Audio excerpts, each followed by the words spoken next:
Welcome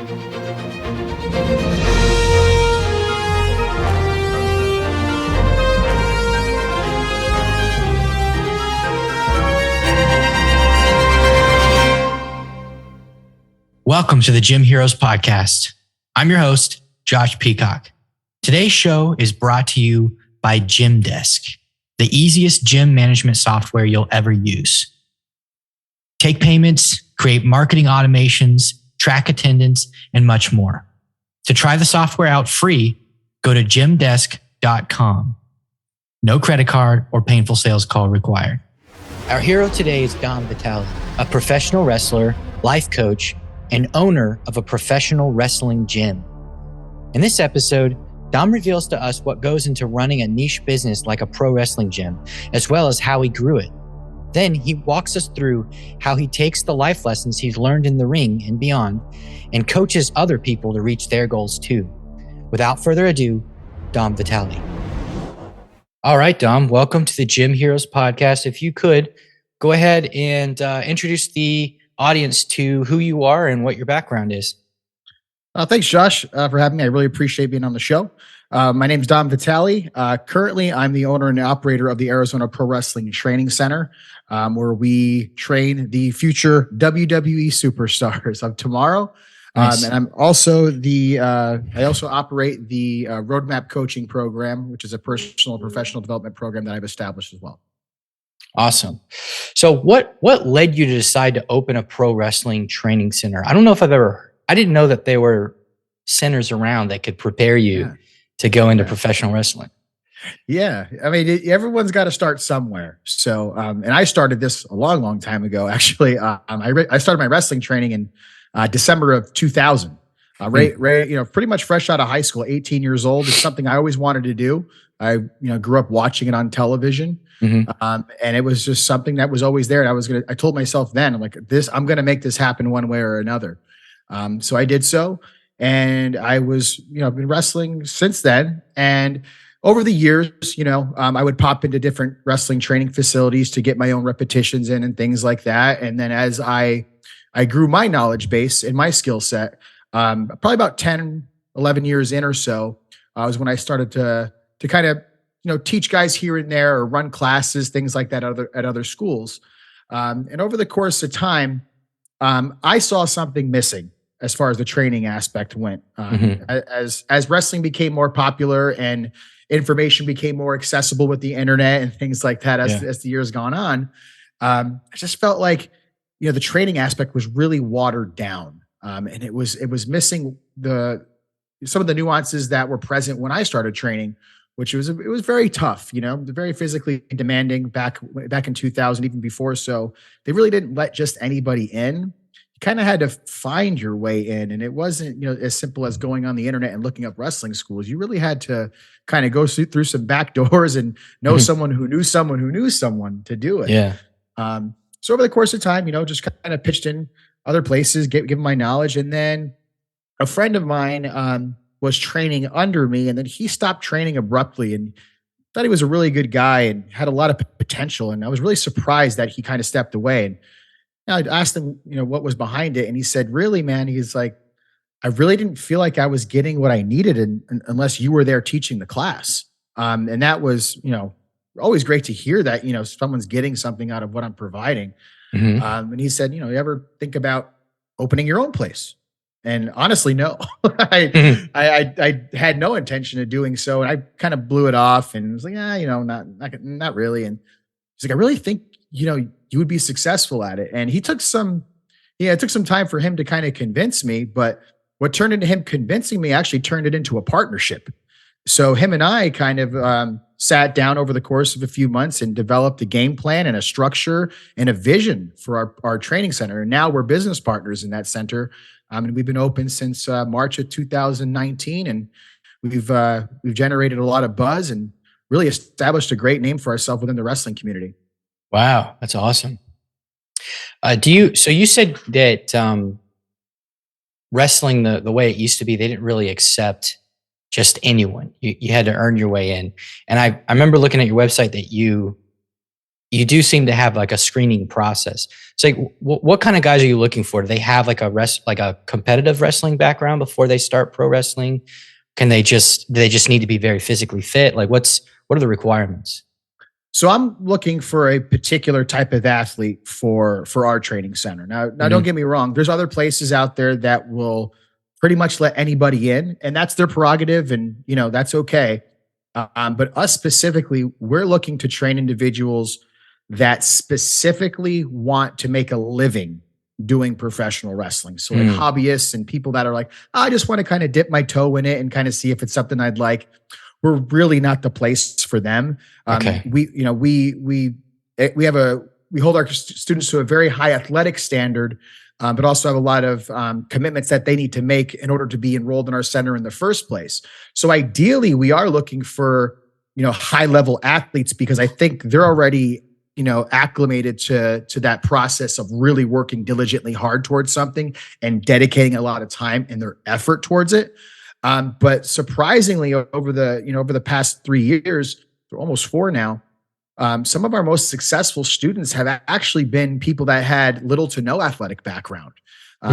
They were just those people that really were true to themselves and said, this is something that I want to do and I'm going to do no matter what. And we've been able to transform quite a few individuals from, like I said, if you saw them on the street, you would never expect them to be a professional wrestler then. And now they've turned into some of our star pupils. Awesome. So how do you find these people to come train pro wrestling? Because I don't think I've seen local promotions for pro wrestling, but I don't think I've ever seen like an actual training center. Yeah, it's very common for a lot of the local promotions to actually have a training facility tied to it. Not all of them do, but many actually do. Okay. So we utilize, obviously, social media is a big way for us to generate interest.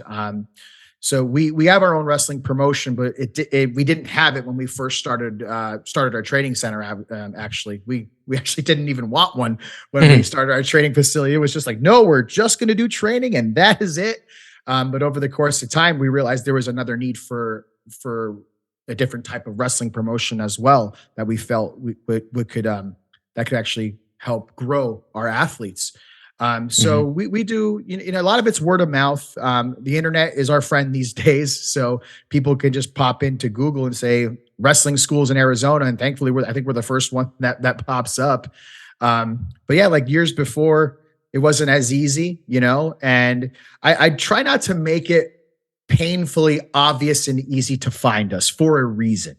I'm looking for those people that can problem solve and can follow simple directions.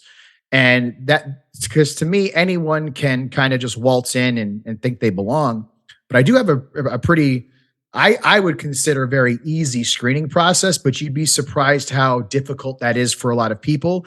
And if that piece alone is that difficult for someone, I really don't think they would last too long in our center. Gotcha. So how do your services work? And I think you mentioned that you really don't have any hobbyists that train there. So do you have like one program that you bring people from A to B? Are there different programs? How does that work? Yeah, it's a little bit different depending on skill level. So most of our students are from the ground up, zero experience. They come in and we teach them the basic fundamentals all the way up and through until they're actually wrestling regularly on the circuit. We also, we adjust that for folks that come aboard that maybe have previous wrestling experience, have been wrestling for a few years and are looking for somewhere to train differently maybe. So obviously we wouldn't start them from the beginning. We just kind of slide them in with our more intermediate or advanced group. And then we have our elite athletes, and those are folks that I actually train like more on a one-on-one basis, because all of our classes are group classes. Obviously you need somebody to wrestle with and work with. Yeah. But for some of we had some elite athletes over the past couple of years, and these are folks that are already in just phenomenal physical shape, have a following to them, and their time is limited as it is, so they can't do maybe the same dedication to the group schedule that we have. So they connect with me, and we train more on a one-on-one basis, and I'll pull in some of my more advanced guys to help out with their classes and things like that, just to make sure they're getting the attention that they need as well. So what all is involved in the training? Is it a lot of calisthenics? I know there's definitely going to be like aspects of the showmanship and the wrestling technique. What all do the guys do? Yeah, so we cover everything, honestly. And I think one of the things that gets overlooked by a lot of people from the outside is they go, "Oh, you just like learn the wrestling moves." And yeah, that's definitely a part of it. But conditioning, I think, is the biggest thing that really gets overlooked, not only by people from the outside that don't really know our business, but a lot of people inside as well. Conditioning is so important because you're in the ring sometimes for 15, 20 minutes and you're going at a very, fast, intense pace. And you have to have your stamina because when push comes to shove, you have someone else's life in your hands. And that person is entrusting you with their life. So if you're not conditioned to a point where, it's minute 18 of a 20-minute match and you got nothing left in the tank, but the end of that match calls for you to pick me up over your head, I want to be assured that you have the stamina and the strength to do that and do it to me in a safe way where I can go home to my family at night the same way I arrived that evening. So conditioning is the biggest piece. Actually, anyone that's brand new that gets enrolled into our facility goes through a physical tryout, and the tryout's nothing to do, in the ring. There's no suplexes and running the ropes and anything like that. It's nothing like that at all. It's more so very similar to like a high level CrossFit workout. We're testing, strength, endurance, flexibility, mobility, those type of things. But most of all, what I'm looking for in a tryout is someone's heart. What do they have inside? We push them really hard. And if they're the type of persons that are just going to give up on themselves through an exercise or a workout, again, probably not going to last too long with us. So there's that aspect, and we do teach the physical components, the basic fundamentals of wrestling. Your rolls, your bumps, your running the ropes, your maneuvers. We teach the psychology of wrestling. That's the what we do, when we do it, and how we do it, and why. We do a lot of character development stuff as well. We work with our athletes from the ground up to develop a persona, a character. We go, how they're going to present themselves, everything from what they wear in the ring to the music they come out to. Nice. And how to market themselves, how to get themselves work out there in different promotions, how to get their name out there. And one of the aspects I think is one of the most important as well, along with conditioning, is you have to be able to sell yourself as a wrestler. We've had some of the greatest wrestlers of all time have been technically just phenomenal, but they have the personality of a stick in the mud. So no one really was paying to see them. So we want to make sure our guys have that component and know how to talk. So what we call wrestling is a promo, basically hyping up yourself, hyping a match up. So we teach that as well. And that's difficult for a lot of people, because a lot of a lot of people coming into wrestling, I think wrestling fans in general are very introverted, to be quite honest with you. And them coming in and kind of putting them on the spot and saying, okay, get in front of the class. Let's see what you can do. We've seen people go up in front of a class of maybe 10 people and just completely freeze. Not a single word can come out of their mouth. And we really try to break it down even to the bare bones. And I'd say, okay, just say your name. And that was difficult for some folks. Wow. And to see them go from there to now they don't shut up. it's quite the journey, and it's super awesome to see. That's really cool. I don't know too much about what goes on behind the scenes with pro wrestling. So I know that the wrestlers will cooperate with one another to put on the show and try and do exciting things without killing each other. What are some of those basic fundamentals that you mentioned, and what's the purpose behind them? Because I'm interested to know how the show progresses. Because if I'm not mistaken, it's not entirely scripted, right? Correct. Yeah. And again, I think it depends on a lot of different things. And I try to teach my guys a lot of the way I was taught, which was I can, now 22 years into the wrestling business, and I wrestle very minimally these days. But even before this training center was open, I could show up to a building late, depending on traffic or flights or whatever, and arrive at the building and change. They say, hey, you're out there in 5 minutes. And I could go out into the ring with my opponent that I haven't even spoken a word to up until that point. and I can have a match for 20, 30 minutes if needed, no problem. And to me, that's the art of professional wrestling. It's to me, it's not very artistic to, it sounds kind of funny, but to like paint by numbers, and a lot of inexperienced guys, a lot of newer guys really try to really hammer down and I don't want to say script in the literal sense, but they have a game plan, A, B, C, D, E, F, G, and they stick to that no matter what. And I try to get my guys and girls out of that line of thinking, because I always tell them, you can go out there and do A, B, and C, but what happens when you get the D and the crowd does not care about anything you're doing? Are you going to go on to E and F and G? So what I try to teach, one of the fundamentals, really, besides the physical fundamentals of your rolls and your bumps and body control and stuff like that, is to listen to the crowd. We in wrestling, we have the luxury of being the puppet masters, and I say the crowd is our puppets.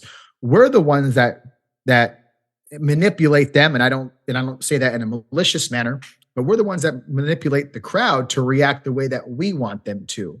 That's when you know you're onto something and you're a pro and you're a real pro, not where you're letting the crowd dictate what you do or don't do. And I think a lot of guys kind of get caught up in that. And some guys are afraid of the silence when you're in the ring. Sometimes the silence is your friend. It's just very uncomfortable. You got to learn how to stick through it. Yeah. But it takes experience. It takes time. It takes repetition. Some people say, or most people actually that have been doing this a long time, say you really don't start to truly understand what wrestling is until you're like 7th or 8th year in. And that was the case for me for sure. And I'm 20 plus years in now, and I'm still learning, things every single night in class, whether it's from my students or other instructors. So pro wrestling is about working the crowd. It sounds like really trying to give them a show that they are responsive to. Yeah. We're showmen. When push comes to shove, that's what we are. We are showmen. We're like an athletic soap opera.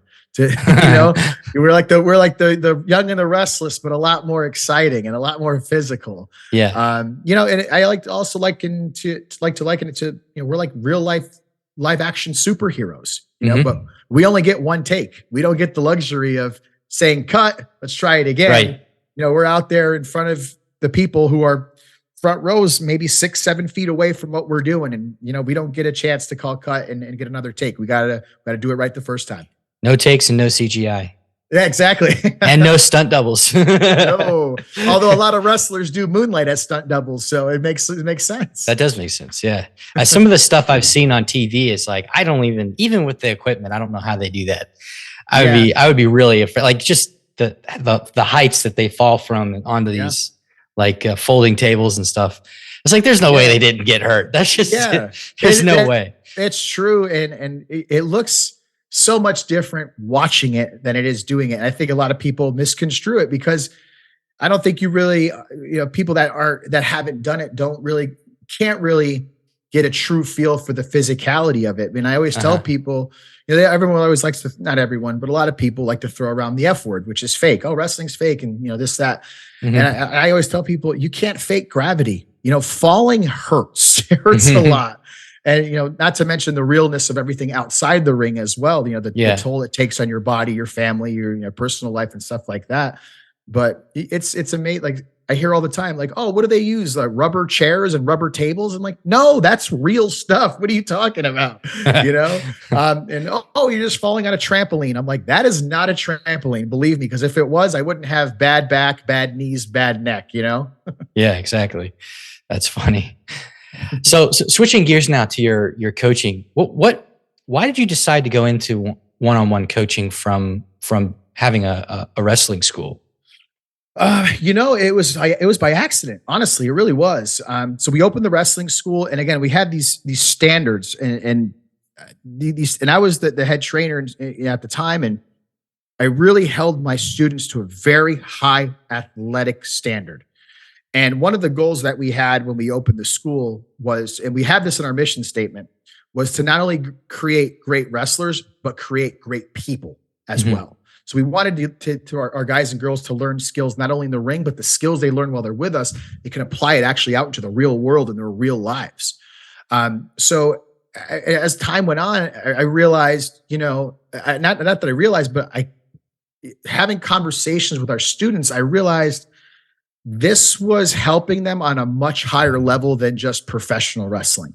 So I started having students come to me with personal issues, how to work through those. And I always thought that was always they knew that from day one. If you have any problems, I'm here to support you. I'm here to help you in any way that I can. And guys would just kind of ask me for how to be better in a variety of different areas. How do I become more confident? How do I get through this issue that I'm having in my relationship? And I just started kind of coaching guys on accident, really. And, then I realized that personal development is an actual thing.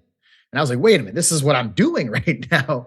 Yeah. So I kind of wanted to branch out and give the opportunity or hopefully earn the opportunity to work with other people that really maybe don't have any desire to be a pro wrestler or anything even remotely related to it. Because I do know a lot of people that, need that help that have no ambition to get in the ring. And I do work with people that, have no desire to, and they work a regular job and have a family and things like that. And I can help them. So it's kind of like, it's made me kind of be able to spread out what I do to a wider audience and be able to help anybody, not just someone in the pro wrestling world. Excellent. Yeah. I was going to ask you if this was just for people in the pro wrestling world or if it was for everyone, but that answers my question. Yeah. So you have on your website, you talk about your personal development roadmap. Can you walk us through that? How does that work? Sure. So the basis of it is I can give you pointers and hips and kind of move you towards certain things to do to make yourself better or create the best version of yourself. I can draw that map out for you. Obviously, when I get to work with you and get to know you and figure out what it is that you're looking to do, where you're looking to improve, where you come from, all those different factors. But I cannot drive the car for you. So, metaphorically speaking. And I think a lot of people kind of, if they're not really familiar with what coaching is, sometimes think, well, my coach is going to do it for me or kind of, figure it all out for me. It's not the case. It's a lot of the work, if not all of it, you have to do yourself. So what the process is, I meet with, and I do it in a variety of different ways. I do one-on-one, I do group coaching, things like that. But usually I'd like to just kind of get a sense of what it is that person's missing, what it is that they're looking to either add to their life, what they're looking to improve, the areas that they're struggling in. But I also like to get a sense of what they feel they do well at. What are the things that they feel like they don't need help with? What are the things that they feel like they're an expert at? So really, there's a big kind of like pre-screening process, especially with the one-on-one aspect. I really try to get as much information from them on paper first. And then I'll usually have either a sit down with them if they're local or a Zoom something, over the computer to kind of answer some of those questions I may have had from the written document. And then we kind of set a course from there. And it's individualized because everyone doesn't struggle with discipline. Everyone doesn't struggle with time management. It matters, what that person really needs to work on. And we kind of come up with a game plan and go kind of week to week from there. Generally speaking, I like to work with someone at a minimum of 3 months. I feel like that's my wheelhouse to really be able to have enough time to kind of set someone off in the right direction. And I leave it to them up at that point if they want to continue on or not. But over the course of those 3 months, we're meeting weekly, whether it's virtually or in person. And I'll have them do different assignments over the course of the week before we meet again, just things that they should be working on actively. And I'll have them chart their progress. We'll kind of go over it and kind of make adjustments as needed. And we'll kind of, we'll highlight that roadmap to their end destination. And hopefully by the end of that 3 months, they're either there or very close to it. Excellent. So if for example, a guy wanted to work on his confidence, what would be an example of some homework that you would give him to help him with that? Yeah. So one of my common ones is a lot of people come up and say, I'm afraid to talk in front of people. or I really don't feel like I have anything to offer, or I'm afraid of what people think of me.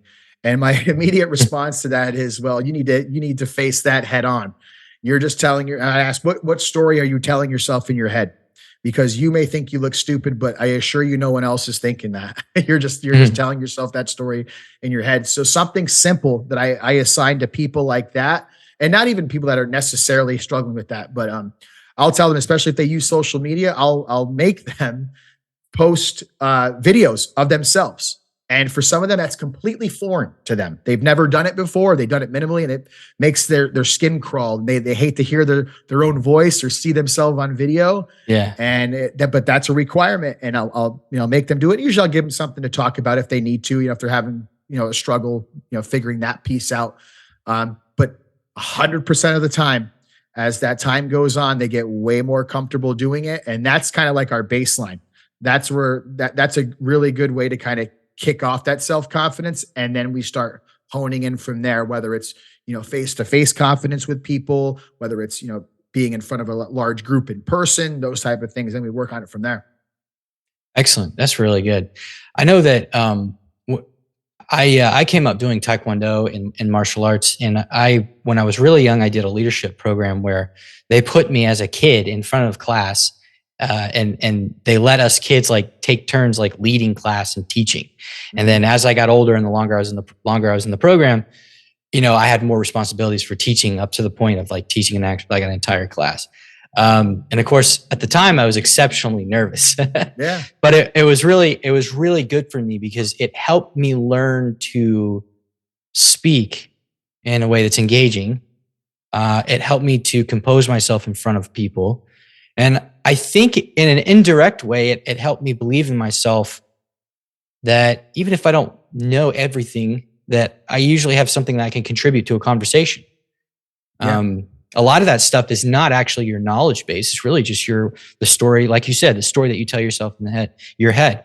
You're telling yourself a story of something that's not really true. Like, oh, I don't have anything to contribute to this conversation. People aren't going to like me, or they're going to see me a certain way if I say something. Yeah. And something that I've learned is that sometimes you can just say something unpopular, but as long as you own it with a smile on your face, it doesn't make a difference. Nobody dislikes you more. It's just whatever, people laugh and you move on. Yeah. I think everybody has the ability to do it. Yeah. It takes takes some time to get it out of people. I don't think everyone has the desire to do it for the long haul, and that's okay. But I think that's a common, maybe fear in some folks is well, maybe I don't have anything good to say, or why would anybody care what I have to say? And I'm you'll never know unless you speak up, unless you say something.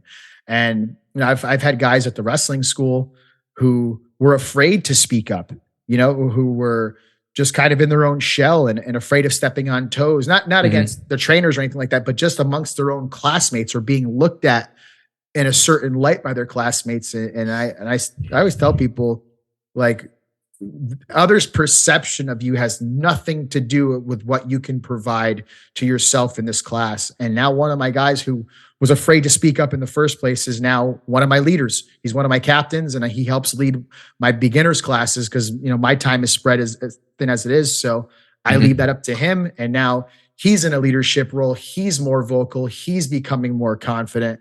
So it's just a snowball effect. It's just a matter of just getting off the horse in the first place and just dipping your toe in right away. And sometimes maybe just doing a cannonball right as much as you can, and not being afraid to fail. We're all going to fail. We're all going to mess up. We're all going to look stupid at some point, but it's not the end of the world. It's not going to cost you anything for the most part. You wake up tomorrow, shake it off, and get back in the game. Right. Yeah. I mean, people are remarkably, they have short memories about things. Sure. Or they end up remembering it different than the way you felt it was, right? Yeah. It's like, oh, that was so embarrassing, and all the other people thought that it was just funny, it was just silly, and then it wasn't really. They weren't embarrassed for you or thinking, wow, what a dork, or what a. We always tend to magnify things to be way worse than they actually are. Yeah, absolutely. So. Yeah, and I know that thing can be far-reaching, because there was a time after I did that leadership program, I didn't teach for, probably almost 10 years. And then I got a job like actually teaching, like for money, teaching martial arts. And I walked right back into it.